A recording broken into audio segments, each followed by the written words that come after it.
Whalawhala atu hane hatotolo do wala tala tutupu ke lata pai puru nei.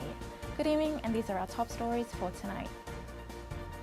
Ne whakakise e kumikumianga mai he tau tangata ewa ki niue, tau puhala ke moa alasia e tau monowina. Tourism survey highlights opportunities to generate more money. Koi tau whakakoanga moi pulotu ke lata moi nganga o mama pala. Awareness and training on tuberculosis by World Health Organization. Tumo tau malaloha USP ke asi hake halotolo tau whaloanga. USP commits to improving services at Niue campus. Haha iai tā hokotaki lata moi Niue International Visitor Survey mai ia o ke tapa ua awhi hongpuluma fitu kia sepetema ua awhi hongpuluma walu. Mahuinga e hokotaki nei ke lata moi tau tangata ne kua ngahua ke tau pisinisi po ke tau tangata leweki atu ke tau tangata o whenonga ewa.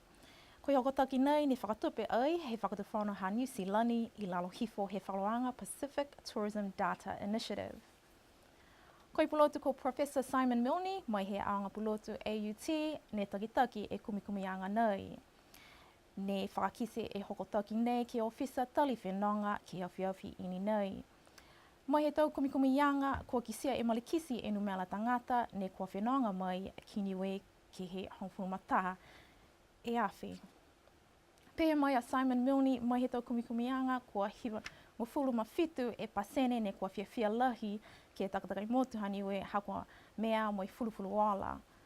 Tā he tau puhala ke whakaholo ki mua niwe ke lata mai tau tangata whenonga ewa he pehe mai a Milne ke tau se tau whakaloanga I whafo mai tau ngā hua 5, whakalata mai tau ngā hua talatalai ke whakafua ke tau tulisi.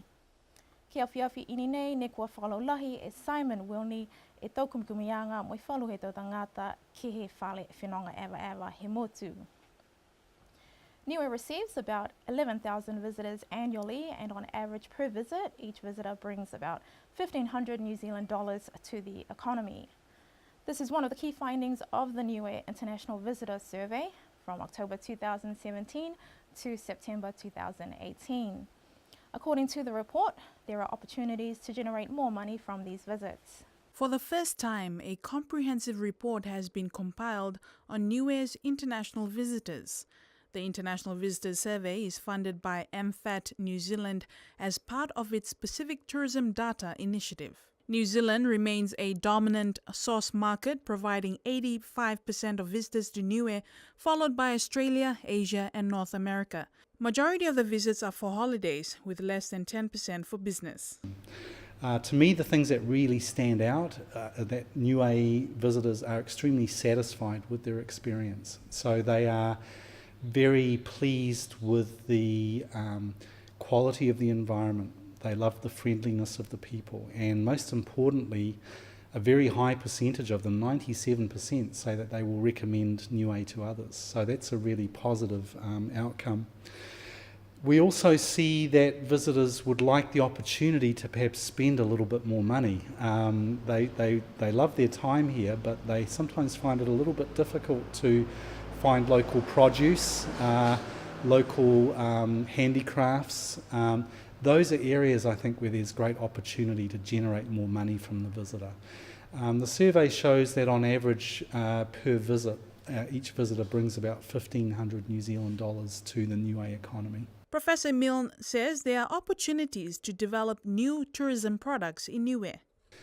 The sector here has shown some growth. Visitor numbers have been growing, and we've seen new businesses emerging and developing. But I think it's fair to say that there are opportunities for new product as well. A lot of the business activity here in tourism is in accommodation, restaurants, and also water-based activities. I think there's great opportunity to develop a little bit more in the way of land-based or culturally based activities as well. And those will be important areas to develop if we want to build the yield from visitors. The third survey that we will be running is actually a community attitudes and awareness survey, and that's also going to be an online survey. It's going to be a nationwide survey that we'll be running next year, and that will be giving us a baseline so that we can understand over the coming years just how the local people feel about the growth and development of tourism, and whether they feel that they're able to get involved in planning and managing that industry as we move forward. Professor Simon presented the report to local stakeholders this afternoon. Sofia Koroitanoa, BCN News. Ke pongi ini nei ne whakahoko he whainga hua malolo sino whakalataha mo i pulotu mai he matako World Health Organization ko Dr. Subhash Yadav. Taha whakakoanga ke whakalaulahi e mamaanga ke ngā mama pala he tau tangata hua ke whainga hua malolo sino. Ne whakakise mai e hangai uru whakatunu he whainga hua malolo sino ko Griselda Mokoia e tuanga he ngā mama pala ki he mai he tau siwianga he halo tolu. So ka nāno tu ke he whahetapu nei, kua katoai e ono seo mo i tōru, he tau tangata ni he motu, ni ko whitāni he tau se halo tōru a tau siwianga ke lata me ngā mama pala, mo kua hoko tau tōru ke he mga honei ki he whitu ngofuru e tangata ni kua whai whakakiseanga ke he halo tōru a tau momui malolo sino ke he ngā nei. Ko lo tōru ni whai whakakiseanga, nā kai koe whakamolianga ia ko moua tue alo tōru he ngā ka kato whakakiseanga ki pe ko whitāni alo tōru he nofo e moko ki loto ki halo tōru tau sino. So ko whai whakaholoanga ke hulu do whatawhata whuki alo tōru ki kisia ko hoko na gai e moko ki he tau māmā ki he mga hone. Mo ka eke ni ko nā kai whai matutaki ni e rewekianga he tau e ke kafu ki alo tōru osia ke katoa e tōru mahina. So koe whakatutalaanga hama tōru ke whahetapu nei, mo ia e ke kafu ni hoko mai he botuku fisi. Whai anoanoanga ki mua do tōru mga honei ke tului o se alau tōru ia, ke whai whakalawanga ke tului o se alau tōru ia ne toko whitungo furu. Tā wala mahuinga whoki koe talanga anga he tā pepa whakalawanga mai motu ni langmatai ai e Dr. Yadav. Lolo seno, so ka anoano whakamahino ke he pepa ne whakahingoa koe TB guideline bo ke TB care plan ke lata me tau tangata te tōre motu. Si mai he tau whakaloanga na, puto ia whoki e tau whakakoanga ke lata ia mo e tau ofisanga hoa e whahinga hoa malolo seno. So ke lali ki moua e whalua māmaanga ki hinga ngau, mo he ngoa whoki e tau mena ni ko maike ke tau se he tau ofisanga hoa e whahinga hoa malolo seno. Nā kai ni ko tau tangata nonofo i niwe ne putuia ki halo tolu a tau siwianga. Whai whakaloanga whoki he whainga hua ke lata molo tolu e tau tangata ne amanaki ke whenonga mai ke nonofo po ke ngā hua whakakugi niwe. Ne o mai he tau motu ne haha ki ai e ngā mama pala. Tumo e tau ole he whainga hua malolo sino ke kaua loa e motu ke pui pui e ngā nei. E ole atu ni he tau tangata e motu, ne tai ne nā kai la sivia, si manako whoki alo tolu ki tau se alo tolu tu sivianga, ke hoko mai ke whainga hua malolo sino. Ke lali tu tūre mga honei ke mau popo, mo e ose tu tangata he sivi, ke ki se e tuanga mōli ha tu tūre he motu, ke ngā ngāo mā pala, mo kai lali ha tu tūre mga honei, ke tauwhi e ngā ngāo ke ua tokolonga tu whuki tu tangata ka mua, mo e uta ke he ngā ngāo nei mai ha tu tūre motu. At the invitation of the Niue Health Department, a consultant from the World Health Organization, Dr. Subhash Yadav, conducted a half-day capacity building workshop this morning to help raise awareness of TB to health staff. The aim of the visit by the consultant is also to help develop for Niue a TB guideline and care plan. The consultant says TB is smart, having survived and been around for thousands of years, exemplifying such a case as that of mummies in Egypt, of whom were discovered to have been infected with TB following DNA testing. History, importance of research, diagnosis, prevention of TB were some of the key topics highlighted in today's workshop. Dr. Yadav also informed that closing the gaps on risk factors would influence the pathway of the spread of infection or level of risk for the exposed person. The Department of Health revealed this week that 603 people have been screened for tuberculosis, with 70 people tested positive for the Mantoux test. There are, however, only 2 confirmed TB cases on treatment. People have been undergoing the Mantoux tuberculin skin test, which is to see whether a person has been exposed to the TB bacteria. It's intended that a workshop to assist village healthcare workers will be hosted in the new year to aid the department in the monitoring of TB on island. Ke whai tapu nei, ne ko tuwhatuwha e tā survey he aonga pulotu USP ke he tau kupenga hila, ke maua e tā whakalaulahianga hangao ke tau manako, he tau whanau mo i tau tangata, ne ko whai ono anga ke tau se tau whakakoanga ke he aonga pulotu he motu. Pe mai e takitaki he aonga pulotu ko Seone Lolesio ko mahuinga e tau kumikumianga nei. A mamanaki ke whakaaonga e tau tali ke tau se whalu a tau hikianga ke aonga pulotu. Mai tau whau ke whakahanga mitaki ke tau whakaakoanga. Tau puhalanga hua mo i tau langmatai mai he whakatuwhono niue. Ko manako whoki ke malikisi hake e tonu mela tangata ke aonga pulotu USP. Iniwe kai ke kua whakamoli e tau hikianga. Ke mga nei kua molea 5 ngofuru e tangata ni kua tali e tau kumikumianga ke he kupanga hila, whakakatoa toa e tau kumikumianga he matahiku ha te semo. The University of the South Pacific is working on improving services at the Niue campus. The USB campus has issued a survey for feedback from the public on their services. From this survey, we will see the specific need of the people here in the island in terms of improving qualifications.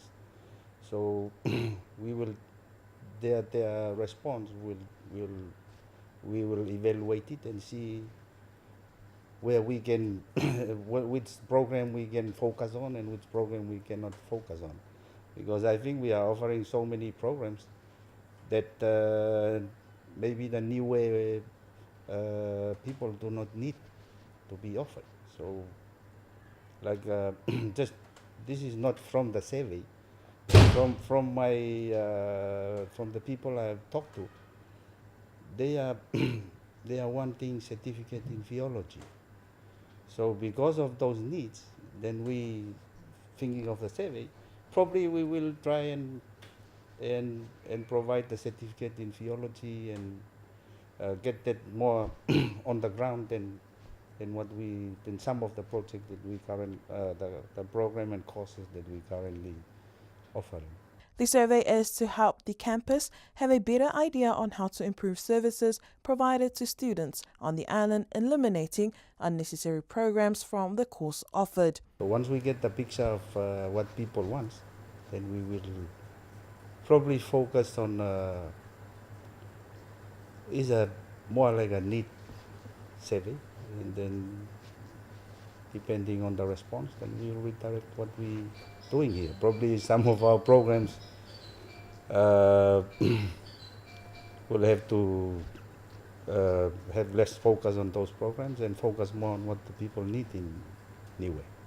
It is hoped the feedback will help the campus improve on issues and increase the number of students. The survey data will be analysed next week. At this time, over 50 people have participated. Kua hohoko atu e whalu e tau mamatua ki he aonga whakamahani ki lata moe whakaroloanga whakawhiawhia tuwha pale pale he tau whanau aonga. Ke aho I nea whi ne kua whakahoko e aho tuwha pale pale he whanau aonga whakamahani ki Paliasi mai hawhangi e tama aonga ko Christian Siakimoto mo Miles Tohovaka ke he taha takalo. Mo lea e tonu fulu e whanau aonga ke aonga whakamahani mo e hongfulumataha ni kua mamanaki ke whakalataha ke aonga he tau whanau kiki he kuata whakamua ka tā e aonga he tau whou. Inga tama aonga he aonga whakamahani me whai whakatau tonuanga ke lata me tau malolo ke poko aonga he tau ua whamawalu. Matalahi e ulu aonga he tau whanau kiki ko Moka Waha mo e kua pehe ko fulufuluala e tau whakaluanga he aonga whakamahani me kua maua manaki ke Whilaweia molo tolu toko hongfulumataha ka whalataha ke haonga he tau whanau kiki ke he tau waf me hongfulumahiwa. Whakatoa toa ki e tau koriwhiawhia he tau whanau aonga ke lata me tau mamatua me tau kapisinga ni kua whalataha atu ke he aho. Nā kai la tuku e aonga he tau whanau aonga whakamahani ka kua maua manaki ke whakausi ke he kuata whakahiku ke tau ke he ua e whahi tapu. 11 students have graduated from early childhood education. Yesterday, parents gathered at the early childhood education block at Niue Primary School for the EC Students' Prize-giving ceremony. O Over 30 students along with parents were part of the Early Childhood Education Prize giving at the Niue Primary School yesterday. ECE students Cristiano Siakimoto and Miles Dolovaka opened the ceremony with a traditional Takalo performance. 11 ECE students this year have graduated from ECE and will be attending Year 1 at Niue Primary School when the new school year starts in 2019. The principal of the Niue Primary School, Mrs. Mokavaha, said she is excited for the students who graduated and will be attending Niue Primary School next year. She also welcomed new students to ECE for the Term 1 next year. The prize giving concluded with entertainment by the students with parents cheering them on. The school year will end in the next 2 weeks. Ke whakamailonga e whakahikuanga he tau kua whakahoko e uruwhaianga whakaako he tau anga mo i tau tufunga ko Mr. Tim Mangaoa. Whakalata mo i tau whaianga katoa he aonga tokolunga. Tā whakaloanga whiawhia ki whakakisi atu e tau koloa motu. Nei talanga ai he tau whanau he tau wahenga whitu walu mo i hiwa. Ko inga sia o se tau whanau mo i tā whakamatalaanga ke lata mo i halo tolu a tau koloa motu. Kua whakamana ia e whale tolo he aonga tokolunga mo i tau koloa motu ki he kehe mo i furufuru wala, tungi tau kataua, tau waka, tau iliili, sika, pulo mo i whalufoki. Ne whai whakaloanga whakatātā foki, ke lata mo i tau manatui ne talanga he tau whanau, mui mai mo i tau kuli whiawhia he tau wahenga tagitaha nei. Nā kai hohoko atu whalu tau whanau lalahi, hakua lawe lawe anga ia lau tolu mo i tau kamatamata NCEA. An amazing array of crafts were on display at the Niue High School yesterday to celebrate the end of the school year for years 7 to 9, spearheaded by Head of Cultural Classes, Mr. Tim Mangaoa. Items on display included spears, canoes, hats, traditional fishing gear, and woven handcrafts. Cultural attires were also showcased with a parade, which also gave the opportunity to students to explain their attire. Students that made the cultural items on display also elaborated to people on the items. There was no shortage of entertainment with intermissions involving a takalo or dance by each of the classes involved. Most students attended except for those who are still sitting their NCA final exams. Si pena hatatolo tau walatala tutupu ke lata mai pulipone, nono fua moi monuina. That's all our top stories we have for you tonight from all of us here at BCN. Have a good night.